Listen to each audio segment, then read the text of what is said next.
I was exactly where you are now. I hit all the right books, classes, and conferences on Agile and leadership, but I wasn't changing mindsets. It took me almost a decade of study with elite performers in every arena to formulate the 4-pillar framework of vision, focus, resilience, and adaptability that I want to share with you now. I want you to skip the mistakes and go straight to the results.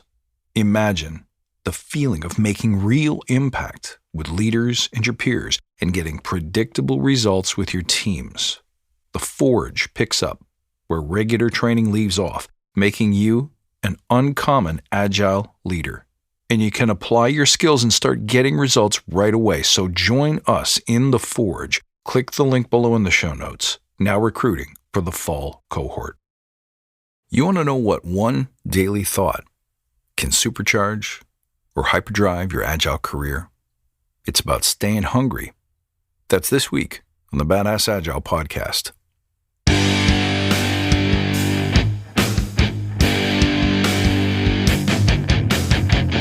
Greetings, team.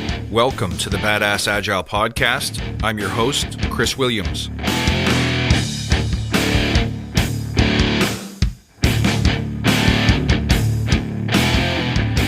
Greetings, crew. How you doing? Hope you're having a great week. I want to thank you all for tuning in, for listening, for being fans of the show. I appreciate all of you. I want to talk to you this week about a mindset shift that you can apply to yourself, your practice, your teams, your buyers, your managers, your bosses. But before we get into it, let's take a moment to remember why we're here.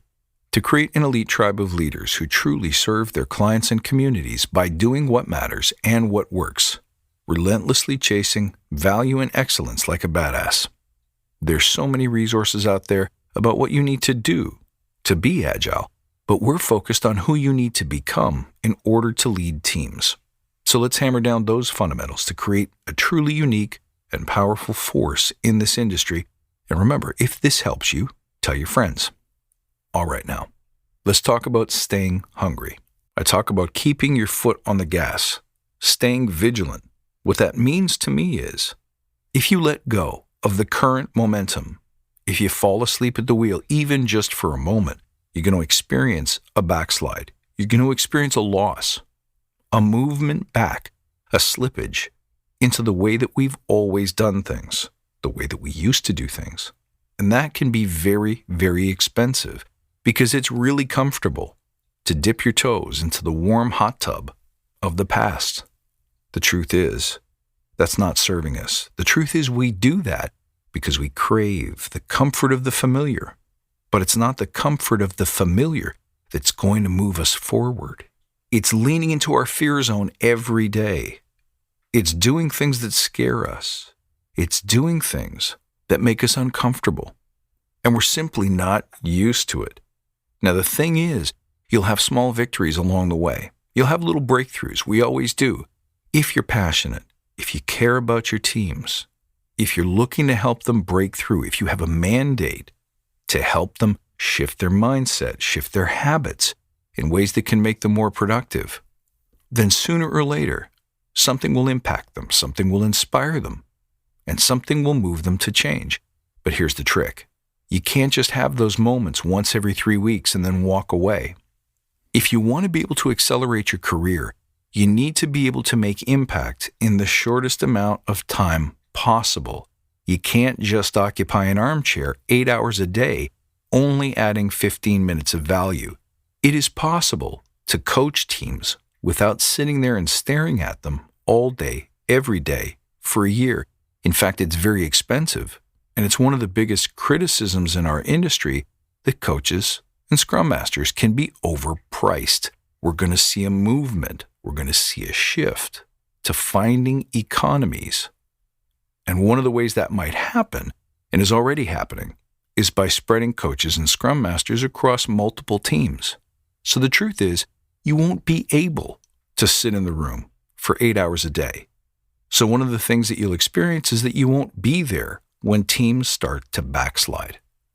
It's incumbent on us then to stay hungry, to get up every day, and to start from a position of zero. Assume that your previous accomplishments don't mean anything because that was yesterday. Yesterday's dead and gone. What we need to do is focus on how am I going to move the dial today? How can I keep my team inspired? How can I encourage them to stay on the path, number one, but then to move forward, to accelerate, to increase their gains, to do more, to be bigger? See, Agile has built into it this wonderful mechanism whereby you achieve something, you reflect on that achievement, and then you decide, could we do it better? Could we do it bigger?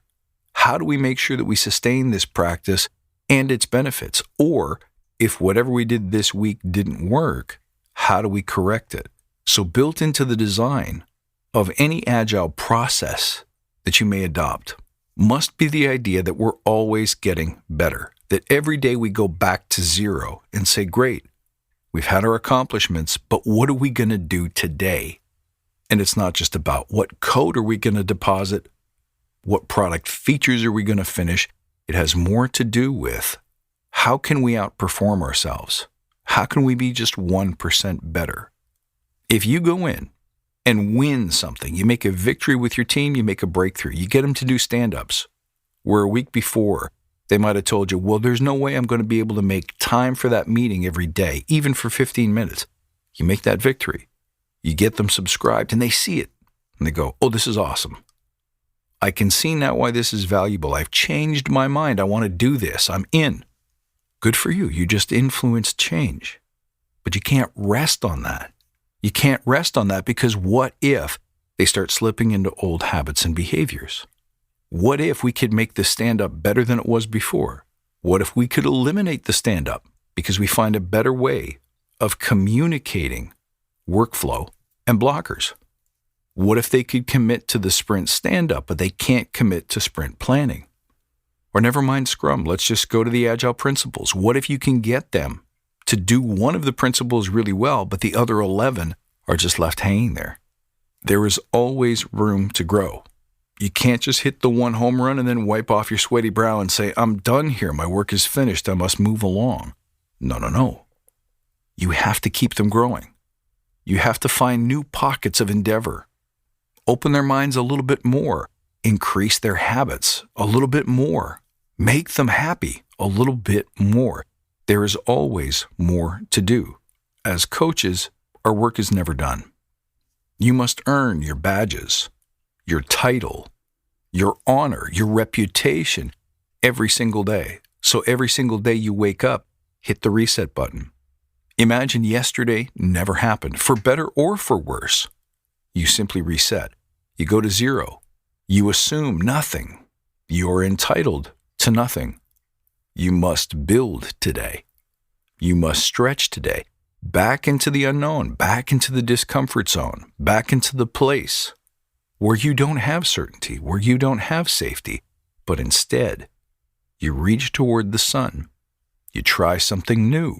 You set an intention, an objective, and you run hard all day to reach it.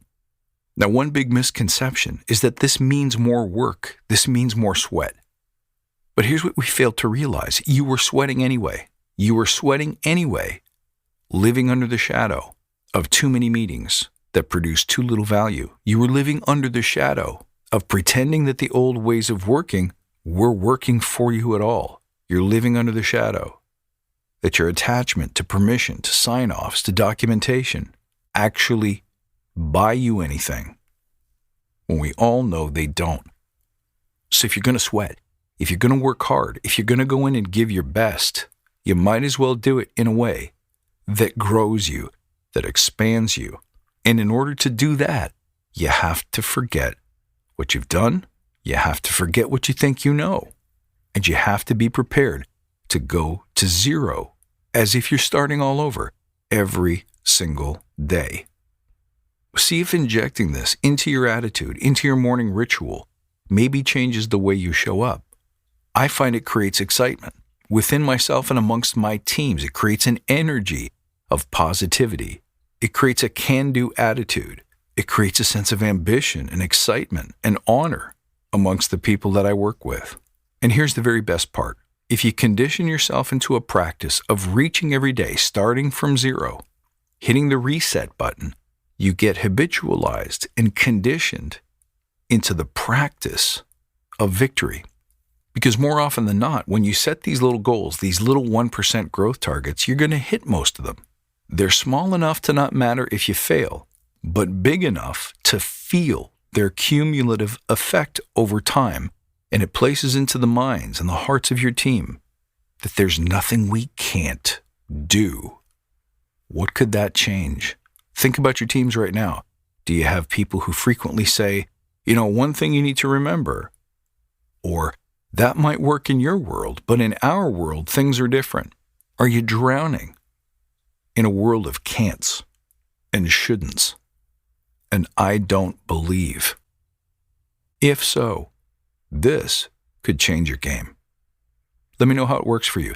You can reach out as always at badassagile.com or find me on Twitter at badass_agile and on Instagram at badassagile. I look forward to seeing you next time, and until then, stay badass.